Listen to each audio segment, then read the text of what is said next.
बाळ, फ्रीजमधून श्रीखंड काढ ना. आम्ही पूर्वी घरीच बनवायचो श्रीखंड. त्याची चवच वेगळी होती. आता काय सगळं रेडीमेड. आजी, हे श्रीखंड खाऊन बघ. आज तुझ्या आईनं घरीच बनवलं की काय? हे आहे गोकुळचं श्रीखंड. अगदी जिभेवर रेंगाळणार. जिभेवरच नाही तर मनावरही रेंगाळणार. गोकुळ श्रीखंड, मनावर रेंगाळणार. मुंबई भाऊचा धक्का ते विजयदुर्ग रोरो बोट सेवा अंतर्गत M2M ही प्रिन्सेस बोट संध्याकाळी 6:30 विजयदुर्ग बंदरात दाखल झाली. मुंबईहून निघालेल्या या बोटीची जयगड आणि विजयदुर्ग या ठिकाणी चाचणी घेण्यात आली. ही चाचणी यशस्वी झाली आहे. राज्याचे बंदर विकास मंत्री नितेश राणे यांच्या संकल्पनेतील ही सागरी रोरो सेवा कोकणच्या पर्यटन वृद्धीसाठी एक महत्त्वपूर्ण पाऊल ठरणार आहे.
सर्वप्रथम मी राज्याचे मुख्यमंत्री श्री देवेंद्रजी फडणवीस यांचे आभार आणि दुसरा आमचे पालकमंत्री नितेशजी राणे यांचेही आभार मानतो.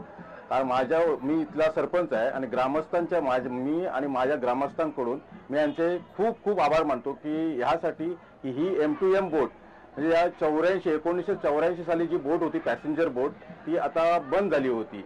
म्हणजे 25 ते 30 वर्ष ही बोट बंद होती आणि ही बोट आज जी सुरू झाली आहे M2M बोट, त्यावेळची बोट फक्त पॅसेंजरची बोट होती. आज जी बोट आहे ही बोट गाड्या म्हणजे रोरो सर्व्हिस आहे. आपल्याकडे 50 ते 60 गाड्या हे इथून भाऊच्या धक्क्यापर्यंत विजयदुर्ग ते भाऊच्या धक्क्यापर्यंत जातील आणि याचा फायदा आपल्याला पूर्ण सिंधुदुर्ग जिल्हावासियांना याचा पूर्ण फायदा होईल. पर्यटकाच्या दृष्टीने तसं आपला जिल्हा पर्यटक जिल्हाच आहे, त्यामुळे आपला किल्ला इथे विजयदुर्गात आहे. किल्ल्याला नामांकन मिळालेलं आहे, युनेस्को मध्ये याचं नामांकन झालेलं आहे आणि त्यामुळे येणाऱ्या पर्यटकांना सोयीचा असा प्रवास सोयीचा प्रवास असा होईल आणि जे जलप्रवास सोयीचा असल्यामुळे लोकांना 4 ते 4.5 किंवा 5 तासात आपल्याला विजयदुर्ग येथे आपल्याला येता येईल आणि स्वतः आपली गाडी घेऊन इथे विजयदुर्ग जेटी पर्यंत येता येईल आणि पूर्ण जिल्ह्याला याचा खूप मोठा फायदा होणार आहे. तुम्ही म्हणालात की पर्यटनाला चालना मिळेल, त्यासोबतच जगप्रसिद्ध देवगड हापूस याच तालुक्यात होतो, तर त्याला किती पद्धतीने याचा फायदा होऊ शकतो? नक्कीच म्हणजे आंब्याला याचा पूर्ण फायदा होईल. आंबा सीझन इथे देवगड तालुका हा पूर्ण जगात आंब्याचा प्रसिद्धी आहे आंबा आणि ते आंबा इथून लवकरात लवकर वाशी मार्केट म्हणा एक्सपोर्टसाठी लवकरात लवकर जाईल आणि ते उन्हात तापू नये आणि शेवटी उन्हात तापून जातं आणि 12 ते 13 तास वाशी मार्केट पर्यंत जाण्यासाठी लागतं. ते 4 ते 5 तासात वाशी मार्केट पर्यंत जर पोहोचले तर ते आंबे म्हणजे सुरक्षित जातील आणि व्यवस्थित तिथे त्याचा एक्सपोर्ट वगैरे त्याचा हे मिळेल, एक्सपोर्टला त्याची चालना चांगल्या प्रकारे मिळेल. आमचे दिवसभरातले सर्व अपडेट्स, ताज्या घडामोडी आणि थेट लाईव्ह पाहण्यासाठी सबस्क्राईब करा, लाईक करा कोकणचं नंबर 1 महा चॅनल कोकण 7 लाईव्हचं YouTube चॅनल.